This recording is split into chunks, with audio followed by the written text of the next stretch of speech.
चरवाहा मेरा, कोई गति मुझे नहीं है। हरी चराइयों में मुझे स्नेह से चराता वो है।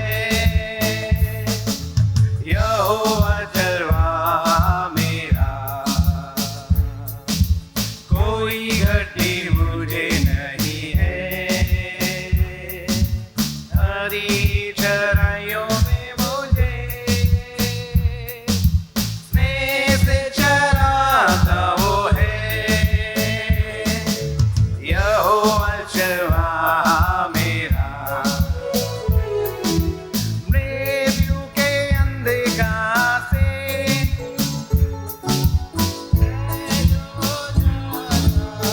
आइए ऊंची आवाज से परमेश्वर यहाँ पर है। प्रभु यीशु करुणा से तसल्ली मुझे मिली है। गवाही के रूप में एक साथ गाएं। मृत्यु के अंधकार से मैं जो जाता था, प्रभु यीशु करुणा से हालेलुया तसल्ली मुझे मिली है। यहोवा चरवाहा मेरा, कोई गति मुझे नहीं है। हरी चराइयों में मुझे स्नेह से चराता वो है। यहोवा चरवाहा मेरा, शत्रुओं के सामने मेरे भी जाता है। प्रभु ने जो तैयार की, मान मेरा मार्ग है। शत्रुओं के सामने मेरे भी जाता है। प्रभु ने जो तैयार की, हालेलुया मान मेरा मार्ग है। यहोवा चरवाहा मेरा, कोई घटी मुझे नहीं है। हरी चराइयों में मुझे स्नेह से चराता वो है। यहोवा चरवाहा मेरा, सेवरों मला है। अभिषेक मुझे किया है। दिल मेरा भर गया है और उभर भी रहा है। सिर पर वो तेज बना है, अभिषेक मुझे किया है। दिल मेरा भर गया है, हालेलुया और उमड़ भी रहा है। यहोवा चरवाहा मेरा, कोई गति मुझे नहीं है। हरी चराइयों में मुझे स्नेह से चराता वो है। यहोवा चरवाहा मेरा, सर्वदा प्रभु के घर में घरों आने वालों में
अभिषेक मुझे किया है, दिल मेरा भर गया है और मैं पी रहा है। सिर पर वो तेल भरा है, अभिषेक मुझे किया है, दिल मेरा भर गया है और मैं पी रहा है। ओ हम सब सर्वदा प्रभु के घर में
हे मेरे पुत्र, मेरी बातों को माना कर और मेरी आज्ञाओं को अपने मन में रख छोड़।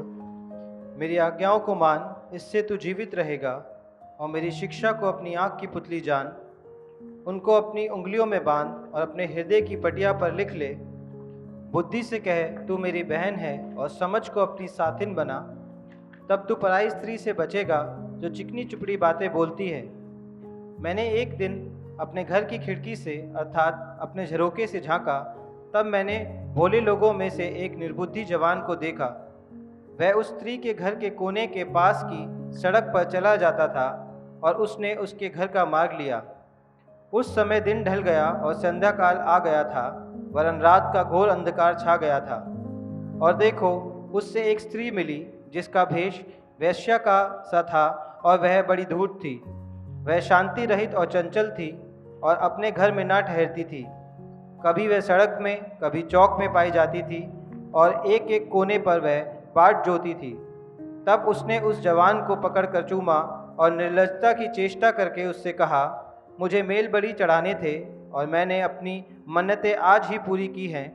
इसी कारण मैं तुझसे भेंट करने को निकली। मैं तेरे दर्शन की खोजी थी और अभी पाया है।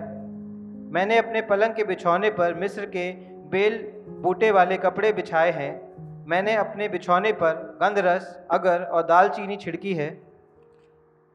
इसलिए अब चल, हम प्रेम से भोर तक जी बहलाते रहें। हम परस्पर की प्रीति से आनंदित रहें, क्योंकि मेरा पति घर में नहीं है, वह दूर देश को चला गया है। वह चांदी की थैली ले गया है और पूर्णमासी को लौट आएगा। ऐसी बातें कह कहकर उसने उसको अपनी प्रबल माया में फंसा लिया और अपनी चिकनी चुपड़ी बातों से उसको अपने वश में कर लिया। वह तुरंत उसके पीछे हो लिया, जैसे बैल कसाई खाने को या जैसे बेड़ी पहने हुए कोई मूढ़ ताड़ना पाने को जाता है। अंत में उस जवान का कलेजा तीर से भेदा जाएगा। वह उस चिड़िया के समान है जो फंदे की ओर वेग से उड़े और ना जानती हो कि उसमें मेरे प्राण जाएंगे। अब हे मेरे प्रियो, मेरी सुनो और मेरी बातों पर मन लगाओ। तेरा मन ऐसी स्त्री के मार्ग की ओर ना फिरे और उसकी डगरों में भूल कर ना जाना, क्योंकि बहुत से लोग उसके द्वारा मारे पड़े हैं। उसके घात किए हो की एक बड़ी संख्या होगी। उसका घर अधोलोक का मार्ग है, वह मृत्यु के घर में पहुंचाता है। Praise the Lord. ये आपके सामने एक ऐसा तस्वीर है जो आपको और मुझको इस तस्वीर को देखना है।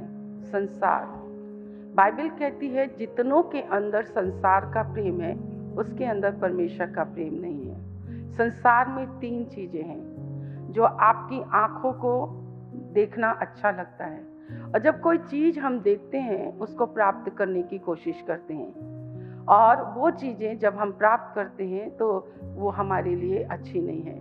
हमें स्वर्ग का दर्शन भी लेना चाहिए, ये बातें अलग हैं।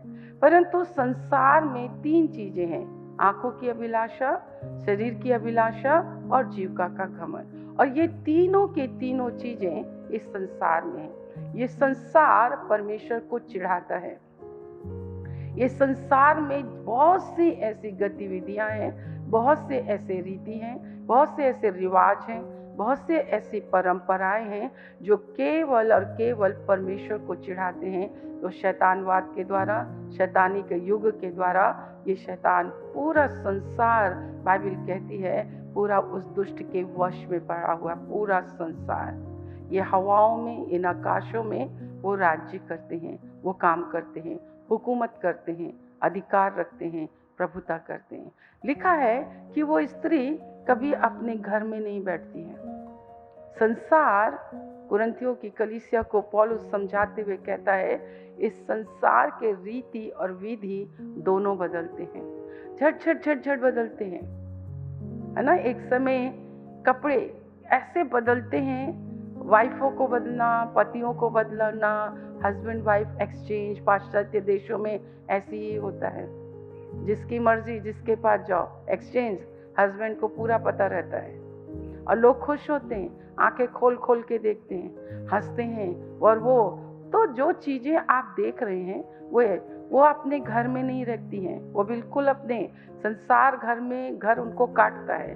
उनको डिस्को है, अंधेरी स्थान है, मौज मस्ती वाला स्थान है।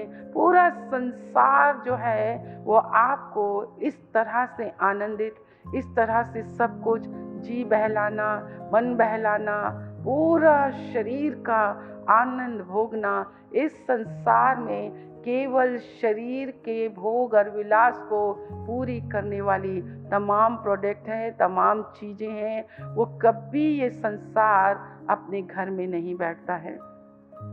एक सी एक चीज़ें आपको निकालते रहेंगे प्रलोभन के लिए, लालच में डालने के लिए, हर चीज़ में डालने के लिए। आपको मालूम है, किस्तों में ये ले लो, किस्तों में वो ले लो, किस्तों में ये ले लो। आप पलंग भी किस्त में, टीवी भी किस्त में, बाइक भी किस्त में, बीवी भी किस्त में, बच्चे भी किस्त में, सब किस्तों। कैसे कैसे भरोगे? वो आपको कर्ज में फंसा रहा है, आपको बोझों के तले दबा रहा है, आपको आकर्षण दे रहा है। आपको बहुत दुनिया के कार्ड निकल गए हैं, क्रेडिट कार्ड में भी कितने से ऐसे कार्ड हो गए हैं। आपको हर चीज कंपलसरी हो गई है, संसार में हर चीज कंपलसरी हो गई है। मोबाइल से लेकर, इंटरनेट से लेकर हर चीज को आपको ऐसा बताया जा रहा है कि आपके पास ये होना ही है। अगर आप ये नहीं रखोगे तो आप क्या करोगे? संसार में इस तरह से चीज़ें हैं और मनुष्य धीरे और धीरे और धीरे और धीरे वो फंसता चला जा रहा है। संसार की विशेषता इस बात में लिखी हुई है और ये संसार फंसाता है। उसमें एक जवान को फंसाया गया। लिखा है, वह उस स्त्री के घर के कोने के पास की सड़क पर चला जाता था और उसने उसके घर का मार्ग लिया। कई बार इंसान के पास ना पैसा ना कौड़ी कुछ नहीं, वो बाहर निकल जाते हैं, वो अपना बाहर बाहर घूमते रहेंगे, कभी इधर कभी उधर, कभी उधर कभी उधर, देख देख कर वो अपने मन में ये सब चीज़ों को वो देखते रहते हैं। और लिखा है, शाम भी हो गया, रात का अंधकार भी छा गया और देखो उससे एक स्त्री मिली जिसका भेष वेश्या का सा था और वो बड़ी धूर्त थी। ये संसार शैतानवाद के हाथों में आ गया है। ये बिल्कुल शैतानिक शक्तियाँ, हर एक प्रकार के जादू टोना तंत्र मंत्र की शक्तियाँ बहुत ज़्यादा हो चुकी। इनको मालूम नहीं है ये क्यों कब्रिस्तान जाते हैं, कब्र में क्या रखा हुआ है। तुमने एक बार किसी को गाड़ दिया, वो इंसान, उसका शरीर गड़ गया, उसकी आत्मा तो जहाँ जानी थी, उसने इस पृथ्वी में रहते हुए अगर यीशु मसीह पर विश्वास किया है तो इब्राहिम के गोद में, वो तुम्हारे घर से अच्छा है वहाँ पे वो। पर अगर वो अविश्वासी है, उसने अपने जीवन में पूरे सतर्क करके जिया और वो मर गया, तो वो तो अधोलोक में है, वो तो अधोलोक में है, वो तो पीड़ा के स्थान में, जहाँ पर कोई वहाँ से वापस नहीं आ सकता। परंतु मेरे प्रियो, इस संसार में क्या हो रहा है मैं आपको बताना चाहती हूँ। ये जो मुर्दों की दुआ है, ये बाइबल बिल्कुल मना करती है। संसार के रीति और रिवाज और परंपराओं को परमेश्वर का वचन बिल्कुल भी नहीं मानता है। ये सब के सब परमेश्वर को चिढ़ाने वाले लोग हैं, ये विद्रोही लोग हैं, ये परमेश्वर के अगेंस्ट में जाने वाले लोग हैं, ये परमेश्वर के वचन के विरोध में काम करने वाले लोग हैं। ये खुदा का न्याय, जब नूह के समय में पृथ्वी अधर्म से बढ़ गई, पृथ्वी पाप से बढ़ गई, पृथ्वी में इतना अधर्म बढ़ गया, ये परमेश्वर का न्याय प्रकट हुआ और परमेश्वर ने पृथ्वी को जल प्रलय के द्वारा जब सबको मार डाला, तो मेरे प्रियो, ये चीज़ों को शैतान ने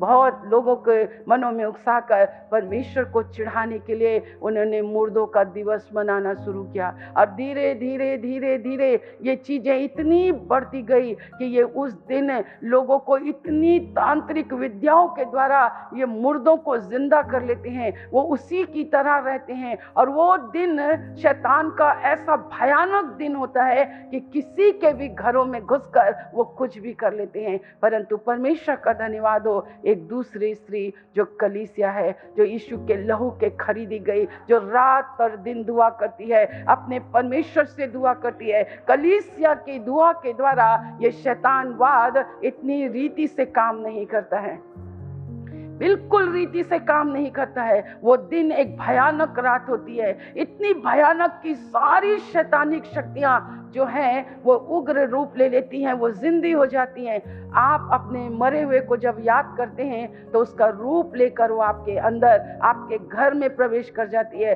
और पूरा का पूरा घर जो है वो नाश हो जाता है। ये परमेश्वर को चिढ़ाने के लिए ये स्त्री जो है इस तरह से काम करती है। मेरे प्रियो, जो बाइबल की शिक्षा है आपको और मुझको, ऐसे लोग जो निर्बुद्धि होते हैं, जो दिखावा करते हैं, वो उसके पीछे चलते हैं। बाइबल कहती है उस कसाई के समान है। देखिए लिखा है, ऐसे लोगों को जो बाइबल के अगेंस्ट जीवन जीते हैं, संसार के तौर और तरीके में चलते हैं। लिखा 21 वचन में, ऐसी बातें कह कहकर उसने उसको अपनी प्रबल माया में फंसा लिया। संसार आपको प्रबल माया में फंसा लेता है, अपनी चिकनी चुपड़ी बातों से उसको वो अपने वश में कर लेती हैं। वो तुरंत उसके पीछे हो लिया, जैसे बैल कसाई खाने को, जैसे बेड़ी पहने हुए कोई मूढ़ है ताड़ना पानी के लिए जाता है। आपको मूढ़ नहीं होना है, आपको ताड़ना पानी के लिए नहीं जाना है, आपको संसार की चिकनी चुपड़ी बातों में आपको आगे नहीं बढ़ना है। लिखा है अंत में उस जवान का कलेजा तीर से भेदा जाएगा। उस चिड़िया के समान है जो फंदे की ओर वेग से उड़े और ना जानती हो कि उसमें मेरे प्राण जाएंगे। संसार में बहुत ज़्यादा आकर्षित होना, संसार की बातों से बहुत ज़्यादा प्रभावित होना, संसार में बहुत ज़्यादा लिप्त होना, मैं आपसे कहना चाहती हूँ ये संसार आपको अपने प्रबल माया में, प्रबल उसमें फंसाकर आपको अधोलोक में, मृत्यु के कौर में लेकर जा रहा है। परंतु हम परमेश्वर का धन्यवाद करते हैं जो आज की सुबह आप यहाँ पर बैठे हैं। परमेश्वर आपसे 24 वचन में क्या कहता है, अब हे मेरे पुत्रों, अब मेरी सुनो। मैंने तुम्हें बता दिया कि इस संसार में तुम्हारे लिए विनाश है, गड़ा है, फंदे हैं, अधोलोक है, मृत्यु है, शैतान है। शैतान ने तुम्हारी अंदर एक जाल, शैतान की चीज़ें बहुत ही आकर्षित हैं। कोई भी चीज़ों को आप उठाकर देख लीजिए, कोई भी चीज़ों को आप उठाकर देख लीजिए, पर उसका आनंद पल भर का होता है। पर परमेश्वर आपको हमेशा हमेशा का आनंद देना चाहता है। 24 वचन में लिखा है, पर हे मेरे पुत्रों मेरी सुनो। कितने लोग सुनना चाहते हैं? जो मेरी सुनेगा वो बेखटके सुख से रहेगा। जो मेरी सुनेगा वो इस पराई स्त्री से बचा रहेगा। जो मेरी सुनेगा इस पराई स्त्री के मुंह में जाने से बचा रहेगा। जो मेरी सुनेगा वो अधोलोक में नीचे हो जाएगा। आपको परमेश्वर की सुनना है, सिर्फ परमेश्वर की सुनना है। परमेश्वर की जो भेड़ें होती हैं, यीशु मसीह की जो भेड़ें होती हैं, वो सिर्फ उसके शब्द को पहचानती है। मेरी सुनो, लिखा है मेरी बातों पर मन लगाओ। संसार की बातों पर मन नहीं लगाना है। संसार की बातों पर तो मन ही नहीं लगाना है। जितनों के जीवन में संसार का प्रेम है, उसके जीवन में परमेश्वर का प्रेम नहीं है। आइए एक बार फिर से जब हम मिलकर अपने परमेश्वर की आराधना कर रहे हैं, आपको ये सच्चाई आपको जानना है। आइए मेरे साथ निकालें यूहन्ना की पुस्तक, खड़े हो जाएंगे हम। उसका दूसरा अध्याय, पहला यूहन्ना दूसरा अध्याय। क्यों हमारे चेहरे से उदासी जाती नहीं है? क्यों हमारी आत्मा से निराशा जाती नहीं है? क्यों हमारी इच्छाएं पूरी नहीं होती हैं? क्यों हमारी लालसाएं पूरी नहीं होती हैं? जब हम संसार की स्त्री के ऊपर उसकी बातें में आकर, है ना, लोन वाले की बातों में आकर, क्रेडिट कार्ड की बातों में आकर, इंश्योरेंस वालों की बातों में आकर, सब बातों में आकर जब अपने आप को फंसा लेते हैं, हाँ, एक खरीदो एक फ्री, ये सब चीजें, वो आपकी आशीषों को, जो आशीषें परमेश्वर आपको देता है, संसार परमेश्वर की आशीषों को आपके अंदर से कैसे निकलवा लेता है। परंतु जब हम परमेश्वर के घर में आते हैं तो हमें परमेश्वर के पास देने के लिए हमारे पास कुछ नहीं होता, कुछ भी नहीं होता।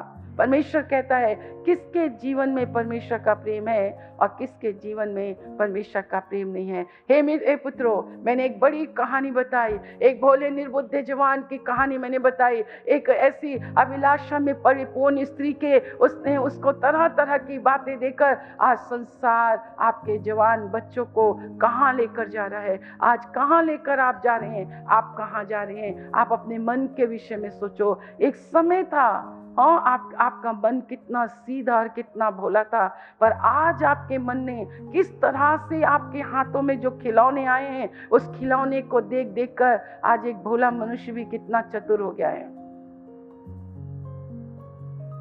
इस संसार की चतुराई आपके जीवन में, पर ओ मेरे परमेश्वर का प्रेम मुझे लुभाए, पर संसार की स्त्री का प्रेम मेरे जीवन में कभी ना पाया जाए। इसके 15 वचन से हम पढ़ेंगे। तुम ना तो संसार से और न संसार वस्तुओं से प्रेम हे रखो। मेरे पुत्रों, तुम मेरी सुनो। क्या सुनो? ना तो तुम संसार से और ना संसार में की वस्तुओं से। हेलो, हे मेरे पुत्रों मेरी सुनो, क्योंकि जो मेरी सुनेगा वो बेखटके सुख से रहेगा। अगर आप बेखटके सुख से रहना चाहते हैं, सुख की नींद सोना चाहते हैं, सुख की रोटी खाना चाहते हैं, तो आपको परमेश्वर की सुनना है। इस निर्बुद्धि जवान के समान नहीं होना है। चर्च के जवानों, मैं आपसे कहना चाहती हूँ, आपने शुरुआत तो अच्छी की, आपका बचपना अच्छे से बीता, परंतु आज इस जवानी के दहलीज पर आप खड़े हैं। अपने चुनाव को देखें, आपके आकर्षण को देखें, आप किस बात की ओर झुक रहे हैं, क्या इस संसार पर या संसार की वस्तुओं पर। बाइबल कहती है तुम ना तो इस संसार से, हे मेरे पुत्रों मेरी सुनो, कि तुम ना तो इस संसार से ना इस संसार की वस्तुओं से प्रेम रखो। यदि कोई संसार से प्रेम रखता है, यदि कोई संसार से, संसार की वस्तुओं से प्रेम रखता है, तो उसमें पिता का प्रेम नहीं है। उसमें पिता का प्रेम नहीं है। और जब पिता का प्रेम नहीं है तो उसका इकलौता पुत्र जो वह उपहार के स्वरूप में, जो तुमको दान के स्वरूप में तुम्हें मिला है, वो दान, वो उपहार तुम्हारे किसी काम का नहीं है। जितनों के जीवन में संसार का प्रेम है, संसार की वस्तुओं का प्रेम है, हे मेरे पुत्रों मेरी सुनो, हे मेरे पुत्रों मेरी सुनो। अगर तुम मेरी सुनोगे तो तुम बेखटके सुख से रहोगे, क्योंकि सुख से रहने के लिए आपको इन दो चीजों से तुमको परहेज करना है। इस निर्बुद्धि जवान के समान नहीं होना है। इस निर्बुद्धि जवान, संसार में सब कुछ वो चीजें हैं जो आपके पवित्र आत्मा के मंदिर को नाश करती है। वो है, लिखा है, न संसार से न संसार की वस्तुओं से प्रेम रखो, क्योंकि जितनों के जीवन में संसार का प्रेम है उसके जीवन में परमेश्वर का प्रेम नहीं है। और बाइबल कहती है जितनों के जीवन में परमेश्वर का प्रेम नहीं है, उनको वो भेंट जो मिली है परमेश्वर की ओर से, एक सर्वोत्तम भेंट हमें मिली है, उसका नाम यीशु मसीह है। एक उत्तम उपहार मिला है, उसका नाम यीशु मसीह है। ओ बाइबल कहती है, ओ कहीं परमेश्वर परमेश्वर के लोग कहते हैं जो उपहार, जो दान तूने हमें दिया है, उसका तो वर्णन से बाहर है, वो तो अतुल्य है। और मेरे प्रियो, यीशु मसीह के परमेश्वर का प्रेम ना होने के कारण यीशु मसीह आपके और मेरे जीवन में नहीं है। देखो, आप मेरे साथ निकालेंगे यूहन्ना की पुस्तक उसका 14 अध्याय, यूहन्ना की पुस्तक उसका 14 अध्याय।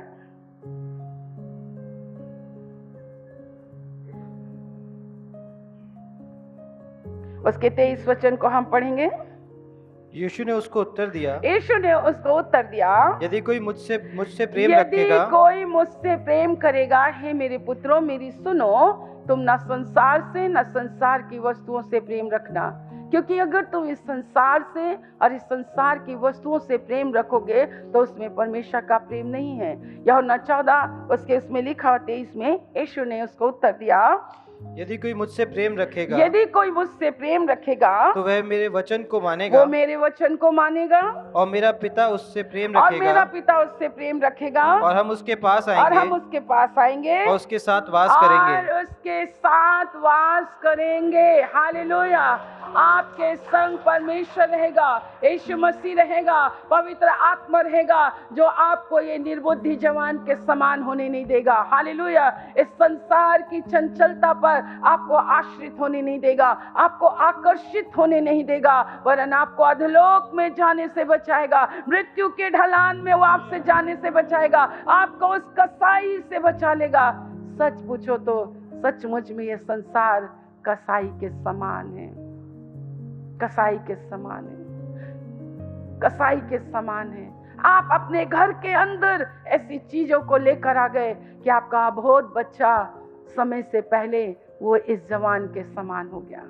आपने उनके हाथों में इतनी ऐसी चीजें दे दी कि आपका अबोध बच्चा, उसने अबोधपना क्या होता है वो कभी जानता नहीं है। ये संसार ऐसा है, आपको बहुत बेनिफिट दिखाएगा, बहुत लालच आपको दिखाएगा, परंतु मेरे प्रियो, आज ये सारा रिजल्ट आपके सामने है। अब हे मेरे पुत्रों, मेरी सुनो और मेरी बातों पर कान लगाओ। तेरा मन ऐसी स्त्री के मार्ग की ओर कभी भी ना फिरने पाए, कभी ना फिरने पाए। मैं तो तुम्हारे संग रहना चाहता हूँ, तुम्हारे साथ रहना चाहता हूँ, मैं तुम्हारी हेल्प करना चाहता हूँ, मैं तुम्हारी मदद करना चाहता हूँ। आज मेरे प्रियो, परमेश्वर ने, ओ बाइबल कहती है, आज आप यहाँ ऐसे ही नहीं हैं।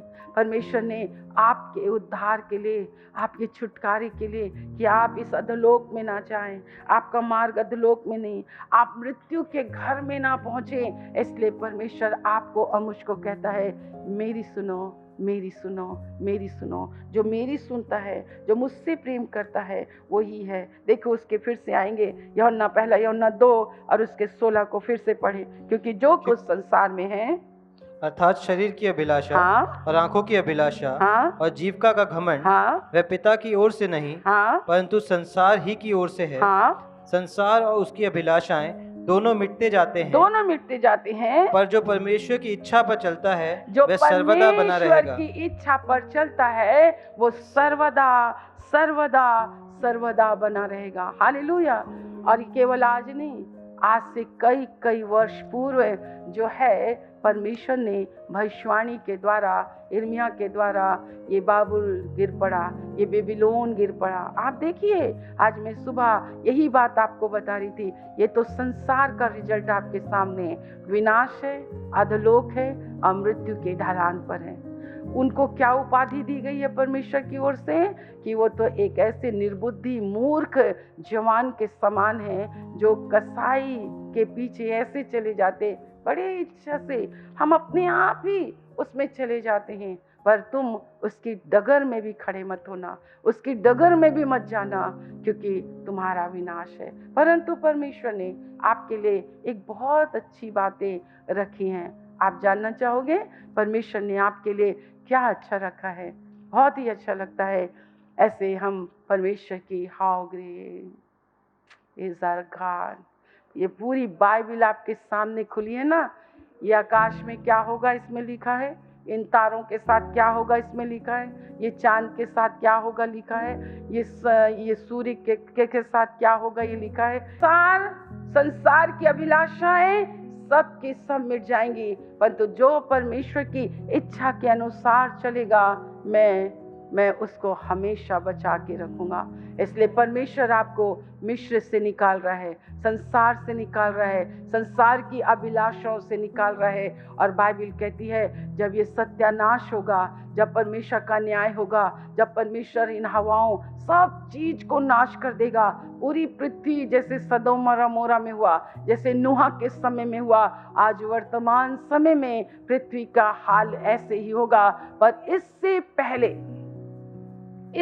पहले परमेश्वर क्या करने जा रहा है? वो कह रहा है रुक जाओ, थोड़ा रुक जाओ, जब तक मेरे दास और दासियों के माथे पर मैं मोहर ना लगा दूं, मैं पवित्र आत्मा की छाप ना लगा दूं। मेरे प्रियो, इसलिए ये समय है कलीसिया में बने रहने का, अपने घर में बने रहने का, यरूशलेम में बने रहने का।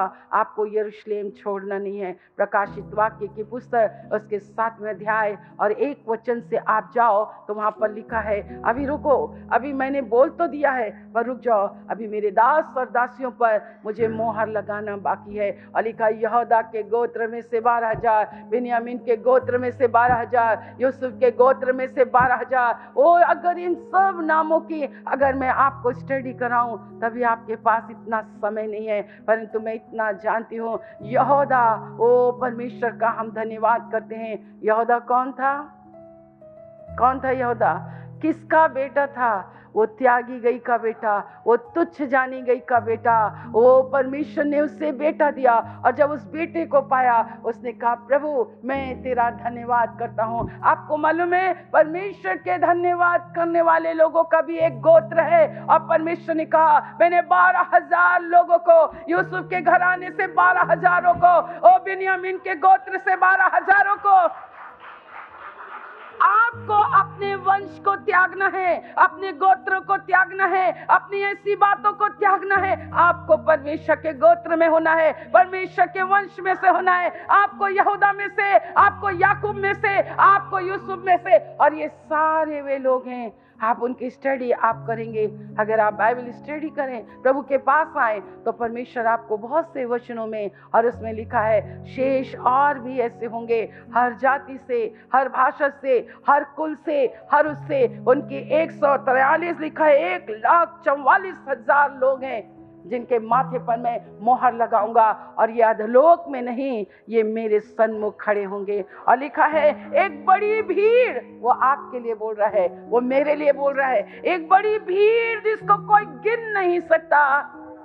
मेरे प्रियो, वो उसके सामने, मेमने के सिंहासन के सामने, परमेश्वर के उस तेज के सामने खड़े रहेंगे। परंतु हमारा जो ढलान है वो मृत्यु नहीं है, अधोलोक नहीं है। इसलिए परमेश्वर ने आप सब लोगों को नाम ले लेकर चुना, नाम ले लेकर बुलाया। उसने अपने आप को आप पर प्रकट किया। उसने कहा लो मेरी देह को खाओ, मेरी देह को खाते रहो, मेरे लहू को पीते रहो, मुझ में बने रहो, संसार से मत प्रेम करो। हे मेरे पुत्रों मेरी सुनो, मेरी शिक्षा पर कान लगाओ। ये संसार की चंचलता पर नहीं, इधर उधर घूमने वाले लोगों पर नहीं। ओ मेरा वचन स्थिर है, ओ जो मेरा वचन मेरे मुख से निकला है बिना पूरे हुए वो परमेश्वर तक कभी नहीं पहुंच सकता।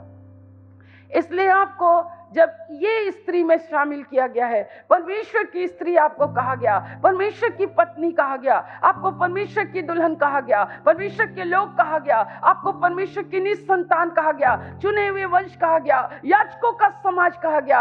आज परमेश्वर बड़े यत्न से आपके जीवन में काम कर करके वो आपको अपने परिवार में बना रहा है। इस परिवार से दूर मत रहना, परमेश्वर से दूर मत रहना। आप दाखलता से हट मत जाना, आप डाली से हट मत जाना। परमेश्वर के कामों को देखकर मेरे प्रियो इस संसार को इतना प्रिय मत जाना कि आपकी अनुपस्थिति परमेश्वर को इतनी खल जाए कि जब तुमको बेबीलोन में वो तुमको फलते और फूलते देखे। वो लिखा है मैं तो निश्चित ही नाश करूंगा, वो बड़े बाबुल को मैं उसके घमंड के कारण गिरा दूंगा, बेबीलोन को मैं उसके घमंड के कारण गिरा दूंगा। जब ये पूरी पृथ्वी ही नाश होने वाली है तो आओ ना हम उस पृथ्वी में चलें जो एक नई है, एक नया आकाश है, एक नई पृथ्वी है, एक नए लोग हैं। ओ परमेश्वर का हम हृदय से धन्यवाद करते हैं। चुनाव आपका है, सुनने की क्षमता आपके पास होनी चाहिए, ग्रहण करने की क्षमता आपके पास होनी चाहिए, निर्णय लेने की क्षमता आपके पास होनी चाहिए। आइए अपनी आंखों को बंद करें। कितना अधिक संसार का प्रेम आपके अंदर आ गया है कि मसीह का प्रेम फीका पड़ रहा है। आप कौन सी स्त्री में आकर्षित हो रहे हैं? उन लोगों के जिनको मोहर लगाई जा रही है, जो परमेश्वर के मेमने के सामने खड़े होने वाले हैं, या वो स्त्री के पीछे आप चल रहे हैं जिसका मार्ग अधोलोक की ओर जाता है? आपको अधोलोक में नहीं जाना है, आपको विनाश लोक में नहीं जाना है। आपको उस जवान निर्बुद्धि मूर्ख युवक के समान नहीं होना है जो उसकी बातों में आ गया। मेरे प्रियो, हमें यरूशलेम में रहना है, हमें प्रभु के पास रहना है, हमें प्रभु की बाट जोनी है। अभी रुक जाओ, जब इन हवाओं को, वृक्षों को, पहाड़ों को तुम नाश करो, इससे पहले मेरे दास और दासी हैं, वो आपके लिए ठहरा है, वो आपके लिए इंतजार कर रहा है। वो स्वर्ग से सेना आएगी, परमेश्वर की सामर्थ उतरेगी, आपके माथे पर छाप लग जाएगी, और यहूदा के गोत्र में से 12,000 लोग, हालेलुया, रूबेन के गोत्र में से 12,000 लोग, गाद के गोत्र में से 12,000 लोग, आशेर के गोत्र में से 12,000 पर, नप्ताली के गोत्र से 12,000 पर, मसीह के गोत्र में से 12,000 पर, और लास्ट में लिखा है बिन्यामीन के गोत्र से 12,000 पर। और मेरे प्रियो, यूसुफ का भाई बिन्यामीन, हमारा यूसुफ यीशु मसीह, और हम उसके बिन्यामीन हैं। यीशु मसीह अपने छोटे भाई बहनों को 5 गुना आशीष देना चाहिए। 5 गुना आशीष आपके बटोरन में, 5 गुना आशीष है, मतलब 5 into 5, 25। हालेलुया। हमारा बड़ा भाई यूसुफ, हम यूसुफ के गोत्र में से हैं, हम यहूदा के भी गोत्र में से हैं। वो हमारे अपने भाई बहनों ने हमें बेच दिया, हमें मिस्र के हाथों में बेच दिया, आदम ने बेच दिया, परंतु धन्यवाद हो, वो उसका बेचा जाना मेरे और आपके लिए भलाई का कारण हुआ कि परमेश्वर ने आपको और मुझको ढूंढ ही लिया। Hallelujah, hallelujah. मैं आपसे अनुरोध करना चाहती हूँ, ये कलीसिया एक भरी जवानी में है। आपको मालूम है यीशु मसीह की उम्र 33 साल है। अब कुछ वर्ष के बाद हमारा चर्च जो है, ये सेवकाई साढ़े बिल्कुल यीशु मसीह की उम्र में पहुंच जाएगी, और उसके लिए मैंने कितने सालों से तैयारी करना मैंने शुरू किया है मेरे प्रियो। जो मैं गाऊं हमारे उस प्रभु के लिए कि सचमुच में कैसे दुखों से, क्लेशों से, उपद्रव से हमारे परमेश्वर ने हमें बचाते बचाते हमें इस युग तक ले आया कि अब हम उसकी पत्नी कहलाने के लायक हो गए, हम अधिकारी होने के लिए जा रहे हैं। हो हे, हमें इस निर्बुद्धि जवान के समान नहीं बनना है। जो कुछ तुझे दिया गया है उसे मेरे आते तक थामे रहना। तेरी वेदी के आग कभी बुझने ना पाए। इतने सामर्थ के काम मैं कहीं और करता तो वो कब के मन फिरा लेते मेरे प्रियो, कब के मन फिरा लेते। आइए अपनी आंखों को बंद करें। आप इतने पवित्र नहीं थे कि आप बुलाए गए। यहाँ पर आप इतने कुलीन, इतने पढ़े लिखे इसलिए नहीं है, परंतु बाइबल कहती है मेरे और आपका जो जीवन है, आप उस जीवन को देखें। आज का जो जीवन है ये तो प्रभु ने बनाया है। हाँ, अगर मेरा प्रभु मेरा इलाज नहीं करता, मेरा प्रभु मुझे चंगा नहीं करता, मेरा प्रभु मुझे उठाता नहीं, तो मैं कहाँ होती। आज जब आप हम एक बार फिर से मिले हैं, हाँ, उस प्रेम को जो मैंने छोड़ा है। आप किसी के ऊपर उंगली मत उठाएं, आप उठाएं, हाँ प्रभु, मैंने वो पहला सा प्रेम छोड़ा है, मुझे वो प्रेम फिर से दीजिए, मुझे फिर से जिलाइए कि मैं आपके पीछे चलूं। संसार का प्रेम जलकर राख हो जाए, संसार की वस्तुओं का प्रेम जलकर राख हो जाए, क्योंकि जो संसार से और संसार की वस्तुओं से प्रेम करते हैं, जो संसार से आकर्षित होते हैं, मेरे प्रियो, वो मृत्यु की ओर जा रहे हैं। परंतु आप पर मैं तो परमेश्वर के अनुग्रह से वो परमेश्वर के सिंहासन के सामने और उसके मेमने के सामने खड़े होने जा रहे हैं। प्रभु का धन्यवाद, प्रभु का धन्यवाद।